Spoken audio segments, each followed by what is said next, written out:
So now we're going to move to our college division. We have 4 teams. We have 2 teams from El Camino College. We have 2 teams from Cal State University, Dominguez Hills. So our first team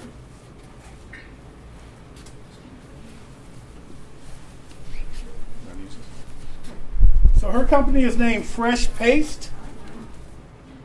And the floor is yours. Hi everyone, how are you? Great. Good. My name is Olympia Osset. Olympia. I have a question for you guys. How many people in this room use deodorant? Everybody? Okay. How many people have ever found themselves with yellow stains underneath their armpits? What do you guys think that's from? Chemicals. Chemicals? Aluminum. Oh, somebody knows. The coconut milk guy knows. I wasn't prepared for that. So my company is a natural deodorant company. It's a paste that naturally, sorry, maybe I don't know how to use this. Okay. It is a natural deodorant that works by neutralizing the odors, neutralizing the sweat so that the pH level is such that it won't produce odor.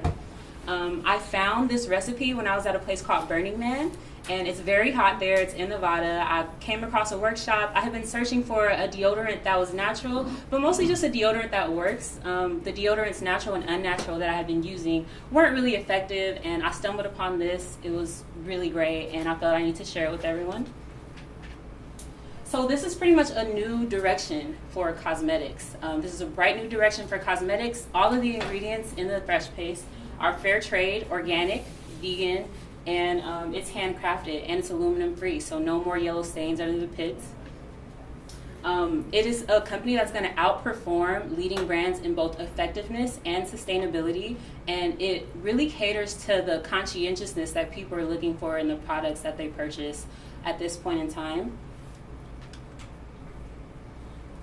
The need, what's the need?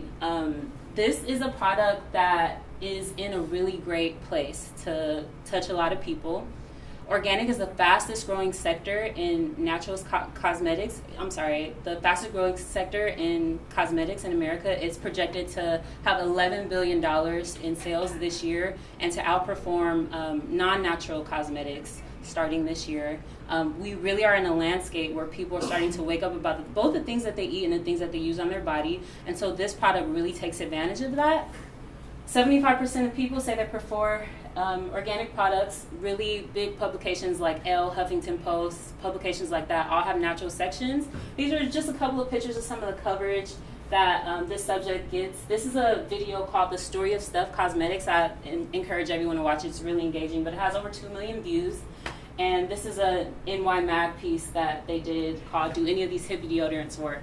So that's just showing that people are talking about this subject. The subject gets over 23,000 searches daily, people wondering aluminum-free deodorant, how do I make my own deodorant, what's the best natural deodorant? So this is a market and this is an interest that we'll be able to tap into. This is what's already out there. You have brands like Lavalin, Primal Pit Paste, which kind of caters to the paleo demographic, and Tom's of Maine. What I found with the things that are out there, both in my own research and my own personal experience and through research, is that they're very costly. So getting this much Lavalin, you can see that that's a very small serving, but these run about $13 a piece. The average consumer who is crossing over into using natural products isn't really willing to pay that much for deodorant. We're used to paying $2 for deodorant. Primal Pit Paste, they don't have a lot of, they're very niche. As far as catering to the paleo demographic and having that sort of aesthetic. And then Tom's of Maine was acquired by a really large corporation, so they're pretty widespread. They're in places like Trader Joe's. But as far as I know, and the people that I've spoken to, it doesn't really work that well, the Tom's deodorant. So our strengths are that it actually works, it's affordable, and it has appealing packaging, and it's enhanced by informative messaging. So this is really the crux of what we're getting at as far as the advantage that this product has. I'm a vegan of 6 years, so I have the credibility, I'm familiar with the landscape, and I have the personality to have people really invest and to share with people and evangelize to people about this product, and through their interest, through being an influencer, get them to purchase this product. So this will allow me to go further than other brands have gone in this landscape, just because of the personal connection that I'm going to be building with my audiences and my customers. this is how much it costs. So it's going to be sold both individually and wholesale. We have two sizes. One is the 1.5 ounce. The other one is the 2 ounce. Some of these numbers, they're 76% returns. So if I made a container, a small container, it would be about $1.50 each, and it would sell for $5. The net will be $3.08 a piece. That's individually. For wholesale, it's around 60%. I have a lot of unique relationships because I work in the raw vegan arena, to where my employer is willing to get me into various stores like your Co-Opportunity and your different natural stores. I have a direct route to distribution when it comes to getting my things on shelves. The amount of money that I'm looking for to have invested in this company is $55,000. $45,000 will go towards production. $10,000 will go towards materials and legal. Marketing and legal. In order to break even, I will have to sell 14,500 units, and I will have to, in total, I expect to sell 37,500 units, bringing in a return of $142,000 and $500. Per month. Not per month. Just for the first cycle. For I the whole don't. units. Okay. I don't know if there's a time. Units. So as I mentioned before, the plan has a lot to do with building a brand, getting influencers on board, and tapping into the networks that are already used to this and interested in this, as well as bringing new people on board who are interested in learning more about a new kind of deodorant. So it's all about subject interest and story. So this is taking videos of people who are trying it for the first time, who are maybe having problems with their underarms, and having them share the results that they've seen with this deodorant and creating a lot of content surrounding that. There's also going to be a lot of samples sent out at the beginning. So sending samples to friends, sending samples to influencers and public figures. And then also with my background being in public relations and having worked in the entertainment field a bit, seeing what stars might be willing to get on board with this. So for instance, Erykah Badu is a known vegan, and she might be willing to try it out, and maybe she'll give us some feedback on that or share with other people. I'm also tied in with a lot of different events in the LA area. One of them is called The Shine, which kind of caters towards the wanderlust demographic, people who are into yoga, people who are into things like that. So I will be going out to events that I'm connected to and sampling it and selling it, and as well as having demos. And the regions that I'm going to start with are San Francisco, Portland, Detroit, and Florida, because those are places where I have, as well as Washington, D.C., because those are places where I have connections and I will be able to create the infrastructure. So that will be for the first year. It will be Los Angeles, San Francisco, Portland, and Detroit, and Florida. So overall, the vision for this company really comes from the fact that about 100 years ago, the companies who we see as being really huge, your Colgate and your Unilever, these were all companies that were just starting, and they got their fame off of the fact that they made a product that sold really well. They were born in a climate where people made a lot of their own stuff. And so they rose because they were able to expand large enough to provide a service to a lot of people, and they did it really well. And I believe that this is a company that will bring us into the next 100 years and do so in a way that shifts the current paradigm of creating products on a mass level. This is something that the public is looking for. They want big companies that are convenient, that provide things to them at low cost, but that are also environmentally conscious and that don't, have them ending up with Alzheimer's when they turn 80. So that's my presentation. I hope you enjoyed it. Thank you. All right. Thanks, Olympia. Questions from the judges? So question on, because this is more my arena, because I sell juice wholesale to a lot of stores. So the product, you have branding or labeling yet? Yes, I do. Okay, is that the final packaging? There's just no label on there yet? There's a label, but I didn't include it in the slideshow. It sort of looks like this, and then this is in a different color, and it's a clear label that's around a jar like this. Got it. Okay, and then it's going to be, looks like you dip your hand in, you have to do Yes. this. Okay. Oops. Yes, Is that is how it works. Have you done market research on I d- fact that, you know, doing it with a bar, and Yeah. having to touch it and touch your underarms. Yes, I did. I did forget to mention that I have started selling this on my own. So I've sold it to both family and friends, and I've sold it in public places like Venice Beach, Abbot Kinney, and at different events. And it's to the point that because of its effectiveness and because of the experience that people have, they like it enough to where they're asking me like, "Hey, do you have more of this? Can I buy more of this?" So I have done some research. The reason I like it as a paste is because of its super simplicity. I don't have to wait for anything to dry. I can just mix it, serve it right up, and everything else is up to them.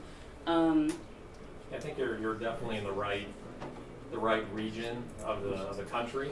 I mean, in LA, you know, Abbot Kinney, Venice, Yeah. people eat this stuff up Yeah. all day, and they pay a premium for it. So this is the best launching pad, and you're a great speaker. You communicated very clearly, so great job on that. So I think one thing I did notice, though, just as feedback on the wholesale versus retail price, is like co-opportunity market.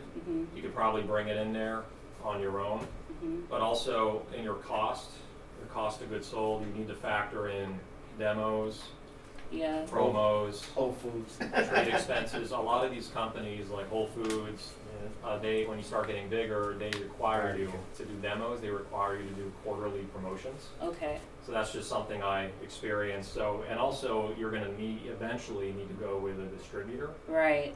Yeah. You know, doing it locally, you can get away with carrying it yourself or hiring people. But once you get into anything like Crystal Farms, Trader Joe's, Whole Foods, they want you to go with a distributor, and they take a minimum of 10% of your revenue Okay. just to carry the product. So I didn't see that on the margins. Yeah, I saw definitely not. the $3.10 for the wholesale, and then $5 retail, and $1.90 and 60% margin. But I would, just as in projections, be super conservative Okay. and say, the biggest marketing expense is going to be this, the promos, the freight to carry the product in. You factor in everything, so you look at a worst case scenario All right. on your margins. Thank you for that. And that's the kind of information that I need from, you know, a situation like this, because I'm mostly going off of what I know I can ship and what I know I can make on my own. So those are the kind of things I kind of need to wrap my head around. I was in the same position because I didn't know it until you get into it. Exactly. Myron. Question, you are the owner and only principal involved in the entity. Yes, I am. Are you looking to leverage your talents with somebody that can bring some other additional resources and talents to the company? Because I think the product, the market, and you know your market and who the end user will be. But you need, like I believe, like he mentioned, somebody knows the business side, the financial side, Definitely. and go from there and have, you know, whatever your weaknesses are, Yes. pair it up with associates, networking, whatever it is, or on a retainer to figure this out Yes. as you move forward to the next step. Yes, I'm definitely happy to partner with anyone who's in line with the integrity of the brand and the long-term vision of the brand. Hi. So my first question would be, like, if we were on Shark Tank, could I smell you? You know, like, Do you want to smell me? to see if it's right. Yeah. The line I forms. smell good. The line's going to form right here if anybody wants to smell. So I'd be ready, because one of the most effective pitches I heard was at Procter & Gamble was when they wanted to pitch to Pens. They were trying to get in the adult, you know, diaper business, and the lead guy just said, you know, gentlemen, I know you might think it's a waste of your time, but I'm urinating right now. and he proved it, right? So, you know, Oh, so it depends. Yeah, so if you could work that in, like I dropped about the Unilever history or whatever, but if you could do something, you know, like quick check, or if you even had a plant, or, you know, had somebody try in the audience, there's a lot of excitement about this, Okay. but I think that's your personality, because you are a great speaker. I would go after some rock groups around here and have them use it. If they don't smell after, you know, at least I remember my That's a friends when great they were their idea. age, they get pretty sweaty. If they don't stink, you know, right? You know, so they can be prepping this in the clubs, and you know, you can make it almost cool. Get some videos about, you know, this is the new way to do deodorant, right? You know, this isn't awkward. That's this, awesome. This is fun. So Okay, one more question from the panel. Yes. Do you make this yourself now? Yes. And do you know whether those ingredients that you use are easily available? Easily That's Burning available. Man, so. They are pretty easily available. If this is going along the line of competition, Is that what the question? Yeah, the ingredients, so that if, let's say that If you you grow, have to make a you go crazy. grow, Uh-huh. would you do Yeah, that? I already know how to get in bulk all of the ingredients, the wholesale, all of the ingredients that I need. So I know, one of the ingredients is coconut oil, fair trade coconut oil. So I know how to get tons of that. I know how to get a large amount of everything that I need. And my plan is to have plans for different levels of scaling. I want to start with just 14 stores. That's my start, and I want to add 2 stores a month, at least 2 to 5 stores a month, so that I'm understanding, what it takes to produce at each level. So does that answer your question? Yeah, I just wanna make sure that it's certified, since you're saying it's vegan and everything else, that Yeah. it's certified all the way through with Yeah. all the Definitely. Get the proper endorsements and, And you're not going to get sued by whoever you said you got the idea from Burning Man. Hopefully, it's different enough that whoever Yeah, you got it from. To speak to that, you can't copyright recipes. Right. So there's no one really to sue me. This is this is actually a recipe that's readily available on the internet. I even have it on my site. What's your branding then? Yeah. It's just natural ingredients. What just, I know we're running out of time, but what are the ingredients? Coconut oil? We're going to save that question. you gotta pay in and find out. Is there one or two It's a little bit questions? of this. Is there one or two questions from the audience that you're dying to ask? I have Alice. one. Hi. So, in terms of this form factor, if I'm sticking my hand in this every day and it's all natural, what keeps it from having all kinds of bacteria or something nasty growing in it? I guess that would depend on your hands. You use it after you get out of the shower, so you're clean, and you take a little finger and you go like this, and there's no really reason to double dip. I guess I should maybe research that, That's a but concern of mine. That Yeah. goes back to the original question. I think you need to do some market study on that. Uh-huh. Find out what the market tells you. yeah, Okay, one question from Juan, then I was we'll. just curious, how long does it last? it lasts about a day. Well, I meant like. Oh, how the much- shelf how many life. applications of it can I get? Oh, okay. So this amount, I need to do more testing on men because I'm a woman and a lot of people I work with are women. But this lasts like at least a month, and that's like $5.